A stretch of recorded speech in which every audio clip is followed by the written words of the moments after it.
días, hermanos, ¿cómo les va? Hoy es una nueva oportunidad en que nosotros tenemos de poder compartir la palabra del Señor. Y en esta ocasión tenemos el texto de Marcos, ¿sí? Marcos capítulo 5, versículo 1 al 20, ¿sí? Trata acerca del endemoniado gadareno. Gadara era una región de la Decápolis, eran 10 ciudades. Estas ciudades eran gentiles, ¿sí? Fueron helenizadas, tenía mucha influencia de la cultura griega, los anfiteatros, los dioses, los cultos. Y cuando Jesús cruza, según el relato, cruza el mar al otro lado para ir a la región de Gadara, era precisamente porque tenía que encontrarse con alguien especial, ¿sí? Con este personaje que ahora vamos a ver. Muy influenciado obviamente por una cultura gentil, lo vamos a ver y notar porque inclusive dice que había cerdos. Es un animal para la cultura judía prohibido. Así que bueno, mi esposa le va a compartir el texto, Marcos capítulo 5, versículo 1 en adelante.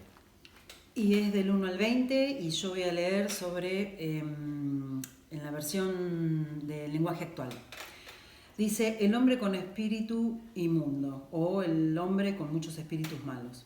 Jesús y sus discípulos cruzaron el lago de Galilea y llegaron a un lugar cerca del pueblo de Gerasa. Allí había un cementerio, donde vivía un hombre que tenía un espíritu malo. Nadie podía sujetarlo, ni siquiera con cadenas. ¿Cuántas veces lo habían encadenado y le habían sujetado los pies con gruesos aros de hierro? Pero él rompía las cadenas y despedazaba los aros. Nadie podía con su terrible fuerza. Día y noche andaba en el cementerio y por los cerros dando gritos y lastimándose con piedras. En el momento en que Jesús bajaba de la barca, el hombre salía del cementerio y al ver a Jesús a lo lejos corrió y se puso de rodillas delante de él. Jesús ordenó al espíritu malo, sal de este hombre. Entonces el espíritu malo le contestó a gritos, ¿qué tengo que ver contigo, Jesús, Hijo del Dios Altísimo? No me hagas sufrir. Por Dios, te pido que no me hagas sufrir. Jesús le preguntó, ¿cómo te llamas? Él respondió, me llamo Ejército, porque somos muchos los malos espíritus que estamos dentro de este hombre. Por favor, te ruego que no nos mandes a otra parte. En una colina, cerca de donde estaban, había unos 2000 cerdos comiendo. Entonces los malos espíritus le rogaron a Jesús, déjanos entrar en esos cerdos. Jesús les dio permiso, y ellos salieron del hombre y entraron en los cerdos. Los animales echaron a correr cuesta abajo, hasta que cayeron en el lago y se ahogaron. Versículo 14. Los que cuidaban los cerdos corrieron al pueblo y contaron a todos lo sucedido. La gente fue a ver lo que había pasado. Cuando llegaron a donde estaba Jesús, vieron al hombre que antes estaba endemoniado y lo encontraron sentado, vestido y portándose normalmente. Los que estaban allí temblaban de miedo. Las personas que vieron cómo Jesús había sanado a aquel hombre empezaron a contárselo a todo el mundo, pero la gente le pidió a Jesús que se fuera a otro lugar. Cuando Jesús estaba subiendo la barca, el hombre que ahora estaba sano le rogó que lo dejara ir con él, pero Jesús le dijo, vuelve a tu casa y cuéntales a tu familia y a tus amigos todo lo que Dios ha hecho por ti y lo bueno que ha sido contigo. El hombre se fue y en todos los pueblos de la región de Decápolis contaba lo que Jesús había hecho por él. La gente escuchaba y se quedaba asombrada. Qué bueno poder meternos en el texto, poder bucear dentro un poco de lo que dice las Sagradas Escrituras. Y en este encuentro en que el maestro tuvo con este personaje, podemos encontrar un antes y un después. Y la relación entre Jesús y el endemoniado, y también la relación entre Jesús y sus discípulos. Recordemos que un capítulo anterior, Jesús había calmado la tempestad. O sea, en el medio de la mar, Él calmó la tempestad y los discípulos quedaron asombrados. Y ahora los discípulos estaban viendo que no solamente tenía poder sobre la naturaleza, sino también poder en lo espiritual. Y este es el relato en que acaba de leer mi esposa, y encontramos al hombre en dos estados, el antes y el después, en que lo queremos hacer hincapié, ¿sí? El estado al principio del hombre. Uh-huh. Y según vemos en este pasaje son muchos versículos y todos tienen una riqueza especial, pero por una cuestión de tiempo vamos a ir tomando algunos capítulos de acuerdo a la estructura de la lección de Pablo Bernola, de Misionero en mi casa. Del capítulo 2 al 5 de Marcos podemos ver la condición de este hombre. La condición de este hombre es endemoniado, dice que vivía entre los muertos en el cementerio o en el sepulcro. Se encontraba desnudo y esto lo aporta Lucas 8:26, lastimándose con piedras y a los gritos. Podemos ver el estado de este hombre, que es un estado de enajenación, que vivía entre los muertos, y cuando hablamos de desnudez nos da la sensación de vergüenza. El estar desnudo delante de los demás nos da la sensación de sentir vergüenza. Este hombre se encuentra lastimándose con piedras, dice el versículo, y vemos que se puede llegar a interpretar como que tiene tendencias suicidas, y a los gritos, que nos revela el estado de dolor y de sufrimiento que tenía este hombre, ¿no? Realmente es un panorama muy desolador, ¿sí? Este hombre habitaba en las tinieblas, habitaba en el cementerio, se lastimaba, como bien mencionó mi esposa. Realmente era deplorable el estado. Pero ahí estaba Jesús al encuentro de él para efectuar un cambio, ¿sí? Porque Jesús fue por un propósito. Se cruzó el mar, cruzó a este lugar y tuvo un encuentro especialmente con esta persona, ¿sí? ¿Qué es lo que hizo Jesús en él? Es lo que vamos a ver ahora. El versículo 6 nos dice que se encuentra este hombre con Jesús y dice que en primera instancia corrió. En segundo lugar dice que se puso de rodillas. Y en este versículo 6 podemos ver el total señorío del Señor Jesús, de la situación. El hombre lo llama por su nombre, le dice Jesús. También reconoce la majestad del Señor porque le dice Hijo de Dios Altísimo. Y reconoce también su condición de derrota, porque sabe que Jesús ya lo venció. Y este pasaje es para nosotros, los hijos de Dios, tan alentador de saber que el Señor Jesús tiene poder no solamente sobre los temas meteorológicos, sino sobre cualquier fuerza satánica. Acá vemos cómo los demonios que estaban dentro de este hombre reconocen la majestad del Señor Jesús. Claro, se sujetan a él. Primero, como mencionó bien mi esposa, reconocen la autoridad, se humillan y se someten a la autoridad de Jesús. Y Jesús intenta establecer una comunicación con él. Y acá hay algo muy curioso que me gustaría resaltar o remarcar, ¿sí? Jesús le pregunta, conociendo, ya lo conocía, Jesús ya lo conocía, pero sin embargo Jesús le preguntó, le dijo, ¿cómo te llamas? Curiosamente, él no respondió su nombre. ¿Saben qué respondió? ¿Qué respondió? En nuestra versión dice, me llamo ejército, pero en otras versiones dice, me llamo legión, porque somos muchos los demonios que estamos en este hombre. Eso me habla que no tiene identidad. Cuando una persona está bajo las garras del enemigo, pierde absoluta identidad. No sabe quién es, pierde orientación, pierde autoridad, pierde su postura. Y su propia autonomía de tomar sus propias decisiones. Acá vemos el estado de enajenación que tiene la persona, que no puede decir su nombre de pila, el nombre que le puso el papá y la mamá, sino que responden los demonios. Y eso es lo que vemos cuando Juan 10:10 dice que el ladrón no vino sino a matar, robar y destruir. Las influencias demoníacas no vienen solamente a destruir, sino a despersonalizar, a que la persona pierda el control de sus propias decisiones. Contrariamente, ¿no, Gaby?, a lo que hace el Espíritu Santo cuando dice que somos templo de Él. Exactamente.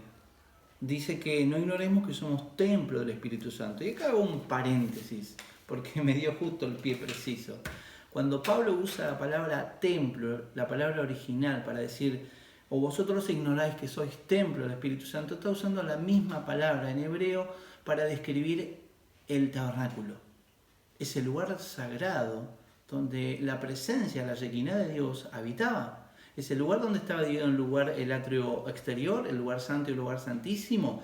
Ese tabernáculo, cuando Pablo dice, vosotros sois templo del Espíritu Santo, es la misma palabra en el original que se utiliza para el tabernáculo.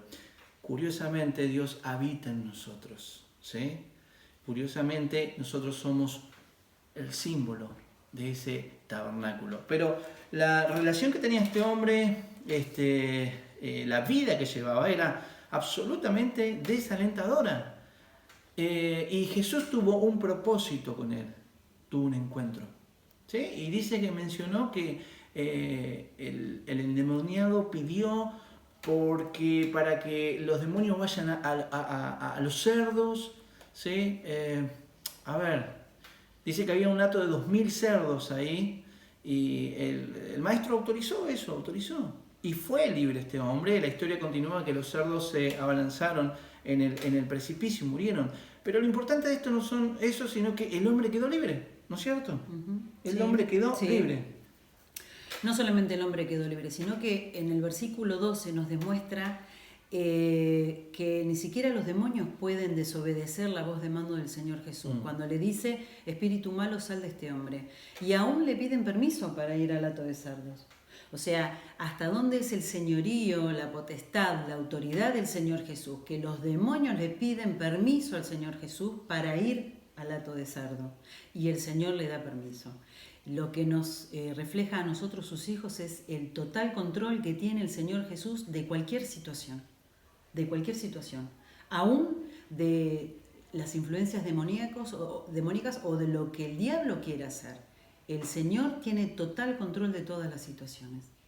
Pero bueno, siguiendo en esto, el versículo 15 nos dice que encuentran, después de que los demonios van al hato de cerdos, que es aproximadamente 2000 cerdos, y ellos caen al lago y se ahogan, lo encuentran, la gente del pueblo lo encuentra, este hombre sentado, vestido y en su sano juicio, o en su juicio cabal. Correcto, ese es el después, ¿sí? Que nuestro amado hermano Pablo Bernola en el libro lo marca, el antes y el después. Bueno, el después es que lo encuentran sentado, vestido y en su sano juicio. El hombre sabía quién era y sabía lo que quería, porque ahora vamos a ver una pregunta que él le hace al maestro, pero él estaba cubierto, su desnudez había sido cubierta, su dignidad había sido restaurada. Su propio dominio. Exactamente, su propio dominio. Autocontrol. Hay un montón de factores que el maestro con esta acción restableció en la vida de este hombre. Sí, y no solamente me habla de eso, sino que me habla también de que aún en ese lugar donde a veces pensamos que los casos son perdidos, que no pueden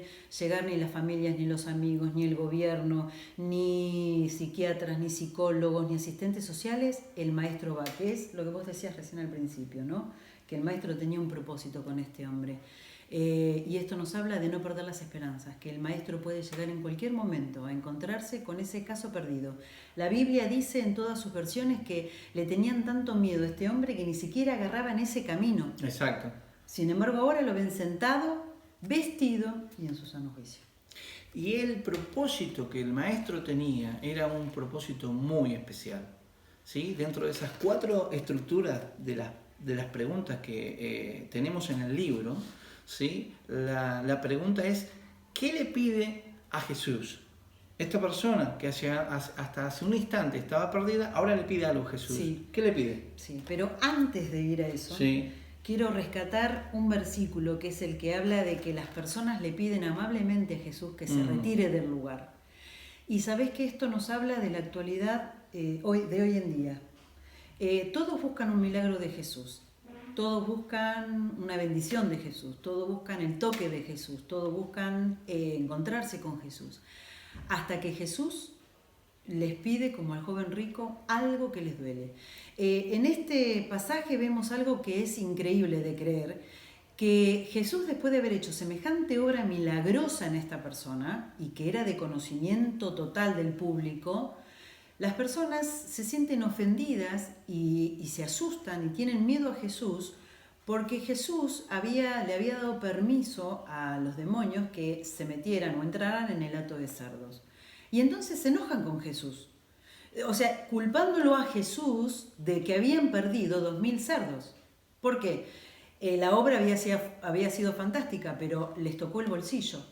Y entonces, si hacemos un paralelismo con hoy, la gente ama a Jesús, sigue a Jesús, sirve a Jesús hasta que le toca el bolsillo. Acá vemos una obra que es increíble, sin embargo le piden amablemente a Jesús que se retire por la pérdida que Jesús había ocasionado para ellos.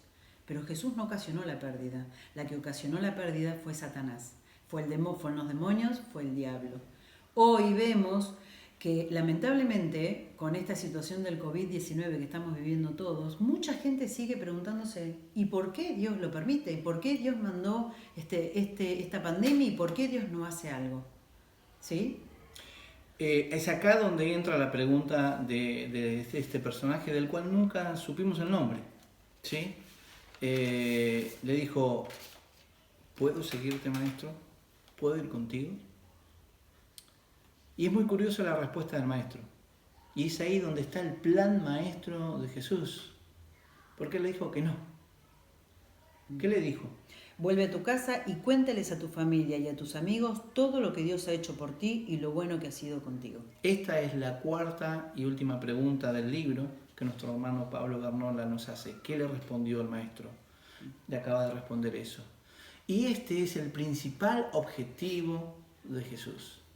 ¿Ustedes se piensan de que las personas echaron a Jesús de esa ciudad de Gadara, de la Decápolis, porque pudieron, porque creyeron, porque tenían autoridad? No, era parte de un plan divino.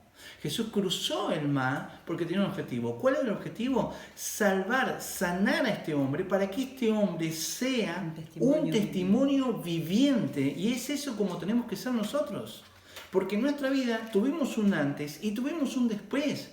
Estuvimos sin rumbo, estuvimos deprimidos o estuvimos en distintas situaciones que la vida nos llevó y anduvimos en la oscuridad. Sin embargo, Dios nos llamó de tinieblas a la luz.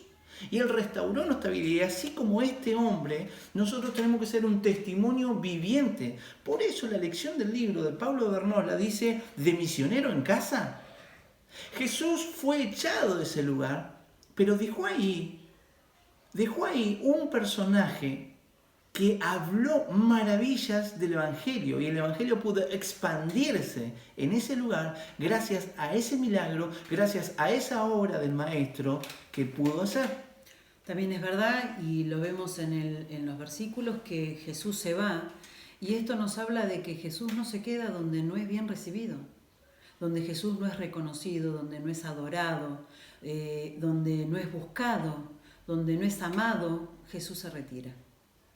Yo creo que una gran lección para nuestra vida es que nosotros podemos mirar en retrospectiva y poder ver y observar de que Dios hizo una obra muy grande en nuestra vida. Y para terminar con esto que decía Gaby de este evangelista que deja a Jesús ahí en esa región, yo quiero leer lo que nos dice 1 Corintios 1:27 para cerrar este pequeño estudio bíblico o compartir lo que nosotros interpretamos o en base a nuestras experiencias, ¿no? Y Pablo dice en 1 Corintios 1, versículo 27 y 28, dice: y aunque la gente de este mundo piensa que ustedes son tontos y no tienen importancia, Dios los eligió, para que los que se creen sabios entiendan que no saben nada. Dios eligió a los que desde el punto de vista humano son débiles, despreciables y de poca importancia, para los que se creen muy importantes se den cuenta de que en realidad no lo son. Así, Dios ha demostrado que en realidad no lo son. Así, el Señor ha demostrado que esa gente no vale nada. Por eso, ante Dios, nadie tiene de qué sentirse orgulloso. Yo creo que Dios nos eligió con un propósito. Es expandir y llevar el Evangelio a todos lados, como un testimonio vivo, testificando de lo que Dios hizo en ella, de lo que Dios hizo en mí, de lo que Dios hizo en ti, y llevando a los demás. Y en primer lugar, como dice Pablo Garnola, nuestra casa.